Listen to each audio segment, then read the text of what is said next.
தமிழ்நாட்டு அரசியல் களத்துல காங்கிரஸ் கட்சி அவங்களுடைய வேலைப்பாடுகள், நிகழ்வுகள், ஆக்டிவிட்டிஸ் அப்படிங்கிறது ஒரு பக்கம் டாக்லேயே தான் இருந்துகிட்டு இருக்கு. ஏதோ ஒரு வகையில் அலைன்மெண்ட் இருந்துகிட்டு தான் இருக்கிறீங்க. இப்போ ரீசெண்டான ஒரு ஆக்டிவிட்டி பார்த்தோம் அப்படின்னா, காங்கிரஸ் கட்சிக்கு உள்ள இருக்கக்கூடிய பல நபர்களுக்கு இந்த ஆட்சி மீது அதிருப்தி இருக்குது. அதனுடைய வெளிப்பாடாகத்தான் அதனுடைய தலைவராக திகழக்கூடிய ஐயா செல்வ பெருந்தகை அவர்கள் பாத்தீங்கன்னா எல்லாம் சாதி வெறி பிடிச்சு தெரிஞ்சுக்கிட்டு இருக்கானுங்க, ஒரு திறந்துக்கிறத கூட ஒரு மக்கள் பிரதிநிதிக்கு சொல்லாம பண்ணிக்கிட்டு இருக்காங்க அப்படின்னு அவர் பேசுறது. நீர்வளத்துறை மந்திரியோ அல்லது மற்ற திமுக காரங்களோ யாருமே அதை பொருட்படுத்தல, இதெல்லாம் ஒரு விஷயமாங்க அப்படின்னு கடந்து போறாங்க. அவ்வளவு தீவிரப்படுத்த வேண்டிய அவசியம் இருந்துச்சா? தீவிரப்படும் யதார்த்தத்தை நடப்பை சொன்னாலே தீவிரம் நீங்க எடுத்துக்கிட்டா நான் என்ன பண்ண முடியும்? இவர் ஒரு எம்எல்ஏ தான் சொல்றாரு. அதை சார் எம்எல்ஏவுமே பேசல.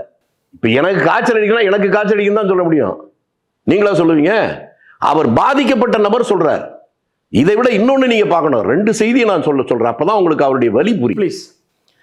முதல்ல வல்லக்கோட்டைன்னு ஒரு இடத்துல ஒரு முருகன் கோயில் இருக்கு. ஆமா, அவருடைய தொகுதிக்குள்ள அந்த கோயிலில் கும்பாபிஷேகம் கொஞ்ச நாளைக்கு முன்னால் நடந்துச்சு. சரி.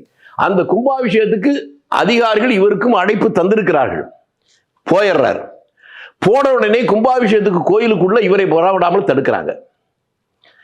வேறொரு தொகுதியை சேர்ந்த திமுக எம்எல்ஏ அவர் மேல கூட்டு போறாங்க. பிஜேபியை சேர்ந்த முன்னாள் எம்பி ஒருத்தர அவரை கூட்டு போய் மேல போறாங்க. அப்போதே இவருக்கு என்ன வலி இருந்திருக்குன்னு நீங்க புரிஞ்சுக்கணும். அது அவருக்கு ஏற்பட்ட வலி.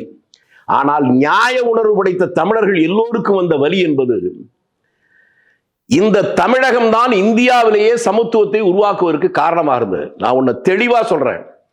செய்தவனை நம்பாமல் வெறும் பேசிக் கொண்டிருக்கிற நம்பியதனுடைய பாதிப்பை நீ சந்திக்கிறோம்.